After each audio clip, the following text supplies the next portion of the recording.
Dodgers are just going to buy every single good player and they're going to ruin the game and now baseball's over. I put out a tweet last night after I saw this massive signing and deferral payments and over $2.1 billion now in total salary, I guess, on their roster. I said the Dodgers are so good at baseball. I mean, they got all the good players. They're so good at baseball. The responses were very negative to me and to the Dodgers as a baseball operation. What does this mean? Why does it mean it? And how did this get done, Jed? It's a lot for you, but if you could explain why I was getting murdered for what I said, please. Well, let's start with the dollar figures, because that is why, Pat, they were going after you. And, we saw last year with Juan Soto getting $51 million a year over 15 years, setting a new mark for contracts, not just in baseball, but across all of major professional sports. It was an enormous deal, and I thought it was going to be a long time until that average annual value was beaten. It lasted all of 1 year because there weren't a whole lot of deferrals, $30 million out of the 240 that the Dodgers gave Kyle Tucker for 4 seasons. It takes the average annual value down to $57.1 million a year. This looks like an NBA contract. It looks like a supermax. It's one of those types of deals. And the reason that the Dodgers are doing it is very simple, because Kyle Tucker is 28 years old and they are getting those prime seasons. And in the case of Juan Soto's contract, had he gone for something shorter term, he might have gotten 70 or 80 or $90 million a year in this market. He chose the long-term guarantee. What Tucker gets is the optionality with opt-outs after years 2 and 3, where if he can get that longer term deal and go back out onto the market after a great season, he's going to do that. I think the anger, Pat, from baseball fans is understandable. It is warranted, and it's illustrative of where the game is right now and what both owners and players need to do as the collective bargaining agreement expires on December 1st. Baseball needs to listen to its fans. And what its fans are saying right now is this system that has worked and operated with no salary cap for the entirety of baseball history really has been wonderful to players, and it's been great to the game. And you don't necessarily need a cap to achieve what fans want. That, at the end of the day, is what this story needs to be and what it should be about. That fans right now feel like this game is unfair. And if enough fans, and we're talking 29 fan bases, we're talking Yankees fans, Red Sox, Cubs, Padres, everyone looks at the Dodgers right now and the way that they are operating, which, by the way, is within the confines of the rules. But sometimes rules need to adapt. Sometimes rules need to evolve. Sometimes rules need to reflect what the modern society is asking for in the sport. In the sport right now, baseball fans want to feel like when they go into a season, their team has a chance. And right now, because the Dodgers have won 2 World Series in a row and have gone out and signed the best free agent on the market in Kyle Tucker and the best closer on the market in Edwin Diaz, they don't feel like they have that opportunity going into the season. And it's not just the fans, Pat. The players themselves, I heard from players last night, like, how do we beat the Dodgers?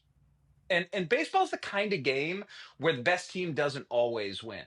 It's just happened to the last couple of years, and the fear is that it's going to happen again. Okay, so thank you for all the information there and for breaking it all down. Dodgers doing what is legal in current baseball. You saying what 2026 calls for has to be a different system. Now, what all happens, all these contracts? Because isn't the CBA up in like a year? And what would the move be? There'd be a basement amount of money that has to be paid, and then there would be a ceiling on the amount of money that's allowed to be paid. So a salary cap has to happen. So like Pittsburgh Pirates fans, our owner has to spend this amount of money, and then the gap between what is has to be spent versus most allowed to spend is much smaller. Is that what the next negotiation is? And what do all these deals that are deferred for 15 years? Shohei's deal, he's not getting paid really until 2030. Yeah, most of it's deferred. So that would be after the new CBA. So how does that kind of all play together? And what is the fix to make people happier or feel optimistic about their teams? Because I think there's a few of our teams in here where we're not really optimistic ever to begin with. So we would like to feel optimistic at some point as well. When does that answer happen, and what happens to baseball if it was to happen? So here's the likely way it's going to play out. The collective bargaining agreement expires. And when it does, unless there is a deal in place, Major League Baseball is going to lock the players out. This happened back in 2001, going into 2022. It was problematic. They did not lose games. The positions that have been staked out by both sides are this: owners want a salary cap. They look at all the other major men's sports in North America and they say they have salary caps. Why don't we? Salary caps would bring some semblance of competitive balance to the game. Now, I don't know that that's entirely true. That presupposes that a salary cap causes, as opposed to is correlated to parity and to evenness and to fairness, so to speak. Players, on the other hand, look at it like, hey, we have a system right now that's paying Juan Soto $755 million. We have a system that's giving Kyle Tucker $60 million a year. Do we really want to change that? Do we really want to limit the earning power of players and limit the ability to make the kind of money that they are right now? Major League Baseball argues that, hey, under this system, players are going to make even more, but you guys know how salary caps work. They start at a fixed percentage of revenue that's given, and every negotiation is just ownership trying to take that percentage down and down and down. The first deal in a salary cap you get is the best. Players don't want to open that Pandora's box. The real question at the end of the day is, where do they find compromise? Can they find compromise, or are both sides going to take this sport and drive it off a cliff? Because ultimately, what do they do this for? Yeah, they do it for the businesses on the owner side. Of course they do. They want to make money. On the player side, they do it, yes, to make money and yes, to win championships as well. But really, they do it for the fans, because with the fans, they ain't got nothing. And fans right now are feeling alienated, they are feeling disaffected, and everybody involved, players and owners alike, need to listen. Listen to what fans are saying, listen to each other, and try and find some sort of compromise that's going to prevent baseball from doing something that it's going to deeply regret if this labor war turns into what it could. So you're saying for the good of ball, we need to figure this out because what there was the No, I'm not saying there needs to be a salary cap, Pat. No, you're saying for the good of ball though, this shit needs to be figured out. Obviously, for the good of the fans, for the good of ball, all that stuff. Yes, I agree with you. Absolutely, and it's easy for me to sit here and say that I don't have any stake in it. I'm not invested in baseball. I'm not trying to make money playing baseball, but everybody needs to understand this is a universe that people will escape if you don't give them what they want.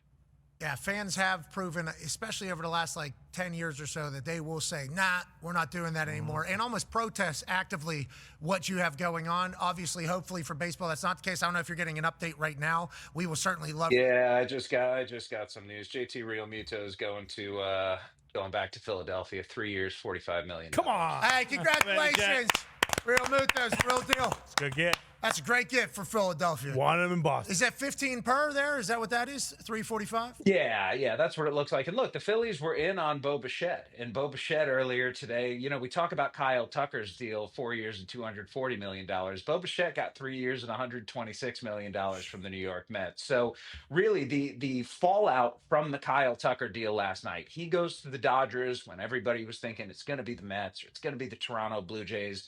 The Mets turn around and they pivot to Bo Bichette and bring him into an infield that was filled already, but they needed a bat to protect Juan Soto in their lineup, and the Phillies were in on Bichette. They now go back to Realmuto, who's been their catcher for a half decade and has been part of all of the great things that they've done. So okay. It's interesting times, man. I think baseball is in such a fascinating place right now, and as bearish as some fans are, based on what happened yesterday with Kyle Tucker going to the Dodgers and with them seemingly getting anybody that they want, there are solutions that can be had if you have people going to the table in good faith and having the same goal in mind, which is to preserve all of the great things baseball has going for it and to build the game and to really reward fans who invest as much time as they do in this sport that lasts for 6 months and that demands 2.5 to 3 hours from you every day. A lot of time. Baseball's a lot, but it's worth it. It's a lot. Okay, so on the point of agreeing at the table in good faith, the players that don't want the salary cap or the money to change right now that it is, they're just going to say, the team you referenced there, the Mets spent the most and they didn't even make the playoffs. So if it's just spending money, how come that's the argument immediately, right? I assume from Dodgers and from those people. So then how do you get everybody at the table to agree? Who knows? Good luck.